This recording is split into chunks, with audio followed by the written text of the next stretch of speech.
All right, welcome back. Today we're diving into something, well, really unexpected. We're looking at rain-powered solar panels. Yes, you heard that right. Specifically, how they're being looked at in Washington, D.C., based on this Black Knight Power study.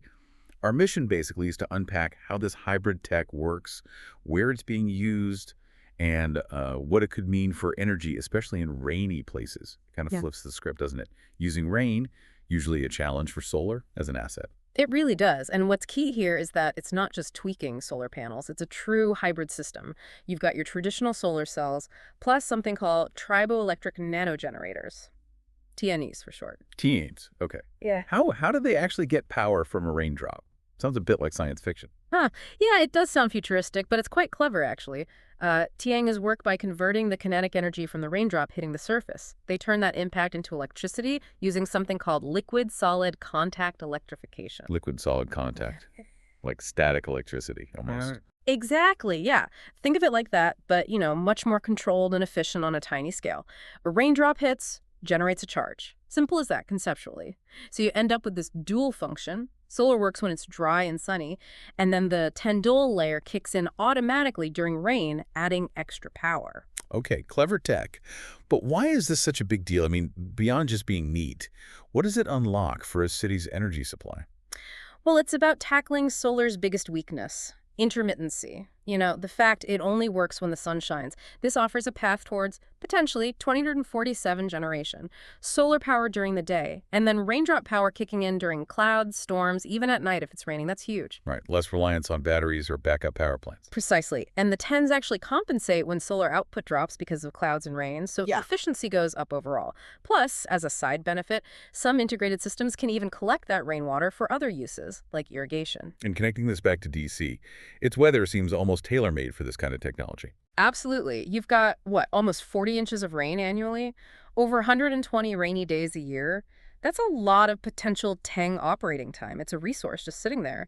And interestingly, for DC, the high humidity in summer, it actually boosts Tang performance. Well, humidity helps. Yeah, and even winter snow, which usually cripples solar panels by covering them. Well, as it melts, the water runs over the tangs and activates them. Plus, they thought about storms. These systems, especially with dual-axis tracking, are built tough-rated for winds up to 70-mile-per-hour. Okay, so the theory sounds solid, and DC seems like a perfect spot.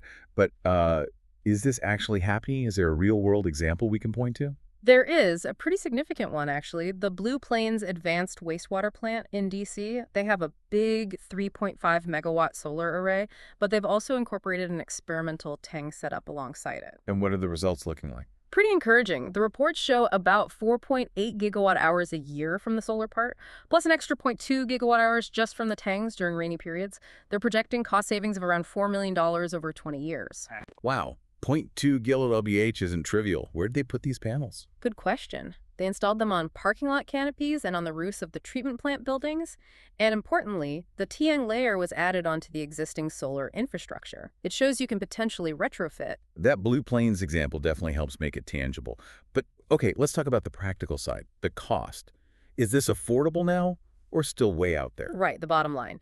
So based on 2025 estimates for a standard home-size system, say 11 kilowatts, traditional solar might run you about $20,500, giving you around 14,000 kilowatt hours a year. The hybrid rain-powered version, that's estimated closer to $23,500. Okay, so about 15% more upfront. Yeah, roughly. But for that extra cost, the projected annual yield is higher, about 15,200 kilowatt hours. And critically, you get what they rate as high climate resilience, so it's a trade-off. Pay more upfront for higher output and much better reliability in varied weather. Makes sense. Higher performance, higher cost. Are there other limitations we should be aware of? It sounds great, but new tech always has hurdles. Oh, for sure. Current TENs aren't super efficient and very light drizzle. There's a minimum rainfall rate needed, something like 0.116 milliliters per second. Below that, the output drops off.